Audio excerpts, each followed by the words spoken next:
Hi guys, so today's video, we're talking about a new phenomenon, a new plague, a new problem that I have to deal with, which seems to be getting progressively worse now that people are working, especially now as a lot of people are working from home, and that is the plague of the glass trees.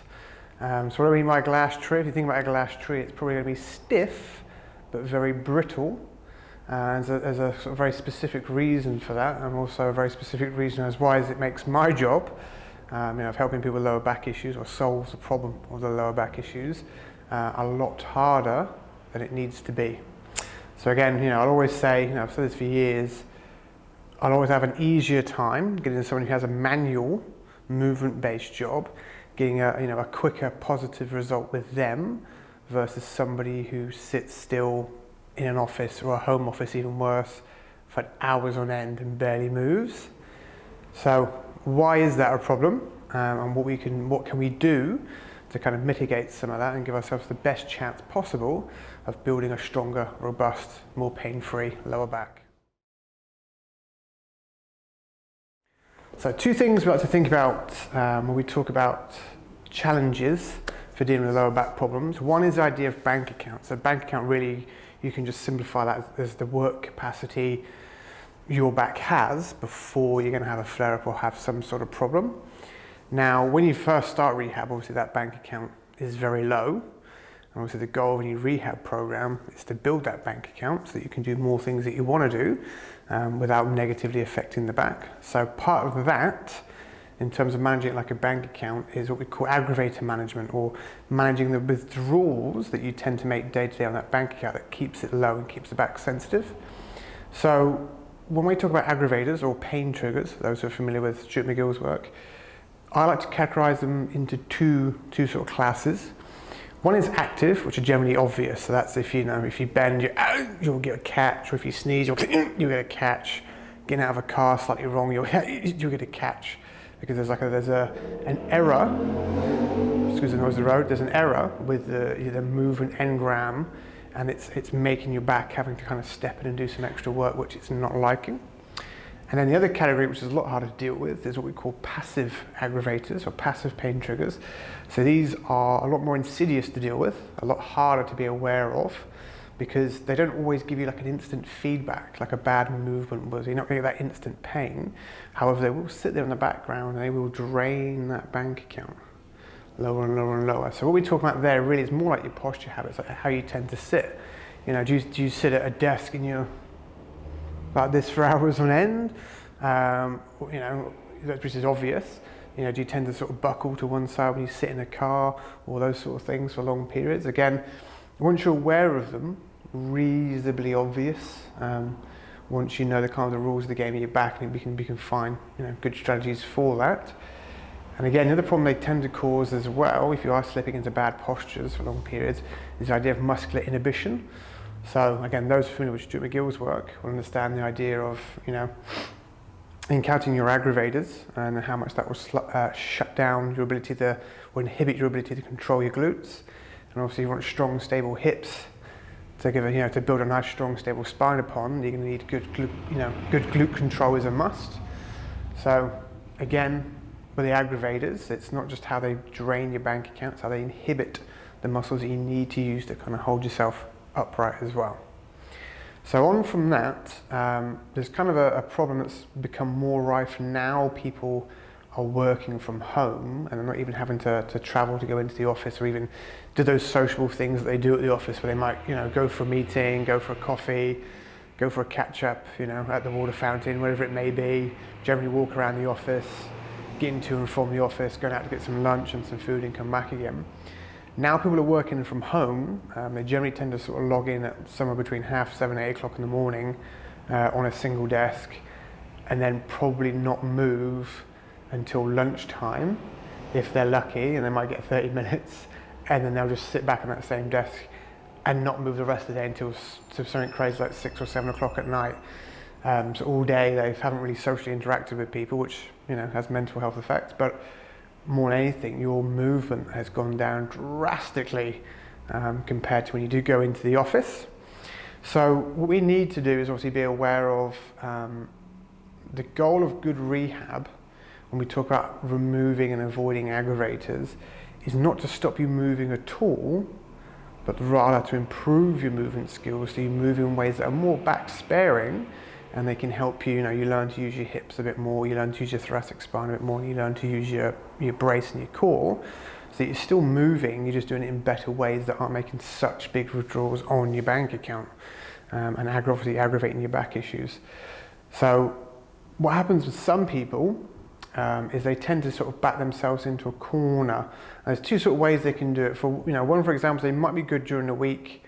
Say if they are going out to work during the week, they'll do their exercises, they'll avoid their aggravators, and then the weekend will come and they'll just veg out on the couch or not do much, again, hardly any movement. And they'll say something like, oh, the back felt really good, sort of Monday to Friday, and we had the weekend, and all of a sudden on Monday I woke up and it was really sore and grouchy. And I'll have to say, and I'll ask the question, well, what did you do at the weekend? And the answer will be, nothing. I think there's probably a clue there. That might be an issue. And then the other one is when people become a bit too, I guess over vigilant is the word, but really it's like a misunderstanding of what their goals are in terms of avoiding aggravators. And that's basically they just avoid pretty much all movement around the back and the hips altogether, which in turn is going to further limit your movement capacity and make that bank account lower, because you're not encouraging it to grow, you're actually encouraging it to decrease by giving it less and less movement to deal with. And again, that's another cause of this kind of, I guess you'd call it the glass tree syndrome, is I've got people, for example, like flexion's a classic one. Obviously people know if you sit in a bad position, let your lumbar slump into flexion, that's going to aggravate potential disc, bulges, herniations, sciatica, or just if you are flexion sensitive. So people have a good idea that, perhaps it's just sitting too much, so now I'm just going to stand. And what they do is they just replace one bad habit for another, which is now just standing for 8 to 10 hours a day and not moving. So again, you haven't really understood the goal of what we're trying to do. You've just replaced one version of not moving with another, which is going to cause possibly slightly different problems, but still it's going to encourage your back to be kind of stiff and fragile and feeble. So general rule is with anything is there's no one position you can stay in and something's not going to get annoyed eventually. So that's why I like my guys to stand, sit, kneel, but also break the day up with going for walks so that you start to get that movement and you're teaching the body to kind of keep itself moving. Because what your body's very good at doing is being efficient. So when we talk about posture, there's two kind of routes your body can take. Again, gross oversimplification for those who are anatomy geeks out there, but we can either, for example, I can hold myself in a nice active posture. I'm using my muscles to hold me upright, nice and tall, which is good. It makes me strong, it makes me mobile, at the expense that I'm now expending more energy to kind of hold myself into a really good, strong position. The opposite of that is to completely relax, let myself slump here, which obviously is, most people know this is going to be an aggravating position from, eventually. But here, I'm still kind of upright, but it's very energy efficient because I'm hanging off my connective tissue now. A lot of my muscles are kind of relaxed. As far as my body is concerned, if I don't move for long enough, it's going to want to default to some sort of position where it can just hang me off the minimum amount of musculature as possible and just let me hang off my connective tissue. So in a way, it's going to start to not necessarily shut down things, but I guess just put things almost into sleep mode. Certain muscles, particularly on your hips and again your core, because you're not really using them, your body wants to save energy, it's going to kind of shut them down a bit and have you kind of hang off your connective tissue. The problem comes now is that's fine having that system in balance versus using your muscles more, but what happens now is, especially working from home, they do way more of just hanging off their connective tissue and not moving their muscles at all, and it's, again, the less you use stuff, the more feeble it becomes. So a good practical example of this is the multifidus muscle, which basically joins the segments of our spine, intersegmentally from bottom to top, but particularly a lot of it's clustered around the lumbar spine.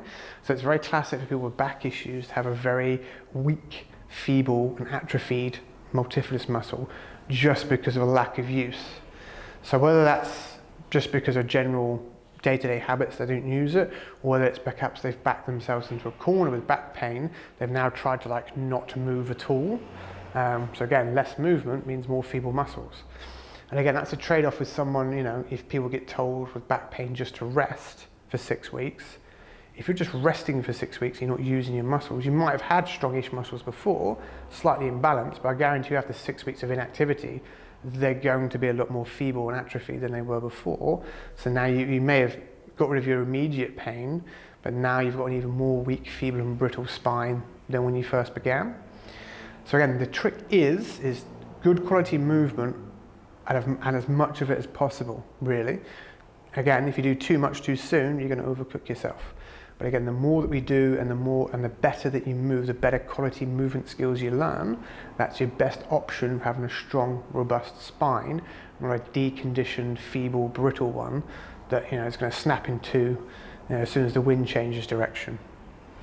So again, when we talk about rehab programs, you know, your exercises really, that's what they're doing. They're building capacity because they're building strength and they're building skills to give you movement ability and work capacity to do more and more stuff. And again, you know, a higher bank account basically means there's less chance of you having a flare-up and less chance of you having a feeble, brittle spine. So we need to work on movement skills that allow you to still move and do things, but they're as back sparing as possible, not you avoid all movement completely to try and avoid aggravating your spine. So again, it's not easy, and it takes intentful, methodical practice and skill to learn movement strategies and learn how to move in ways that are better. And usually a lot of it is, you know, learning to control a brace to protect your lumbar spine, and 9 times out of 10, like using your hips as much as you can, because the more work you've got going through your hips and your glutes, that's less work going through your lumbar spine. And then once we do that, we can then build on those skills, maybe adding some, you know, bodyweight exercises, maybe even adding some resistance exercises, you know, things like kettlebell halos, heartbeats, doing things like kettlebell swings, suitcase carries, or just bodyweight exercise, things like shoulder touches, that sort of stuff. These are all good exercises to help build up that musculature that you tend not to use if you're not moving for long periods. But the key is, day to day, you're always going to have a harder time. If you've got long periods of non-movement, you're encouraging that musculature system to become as feeble as possible. You're not encouraging it to grow and adapt and become stronger. Practical tips and solutions. So if you're the sort of person who has a job where you don't move for hours on end, my number one thing is going to be just move more. So you need to break your day up. So one of the good ones I use with a lot of my clients is just scheduling in sort of 2 to 3 15 to 20 minute walks a day, so long as you're consistent with it and you're also practicing good walking technique. If you're not sure what good walking technique is, you can look up, Professor Stuart McGill's got a good video on it. I've got a video on one as well. But obviously what you want to do is if you start doing things with bad technique, that's not going to help your problem. But also, you know, not only do you do good technique, but you need to do enough of it to counteract how much time you spent not moving. So again, for a lot of people, as a beginning sort of, you know, or just a simple thing you can do to start helping yourself, regular walks and getting some activity and breaking up those periods of non-movement and hanging off your connective tissue is going to start to get you on the right track. And that's what we want to do, and that's a very low impact, fairly safe and effective way to begin that process. It's not the only thing you want to do forever and ever and ever, but for a lot of people, it's a very safe place to start. And then the second part, once you're building work capacity is half the story. The second half is actually learning and perfecting and ingraining good movement skills and techniques that allow you to move and let you spare the back. So, you know, a lot of your rehab work in the gym really should be focusing on building those movement skills.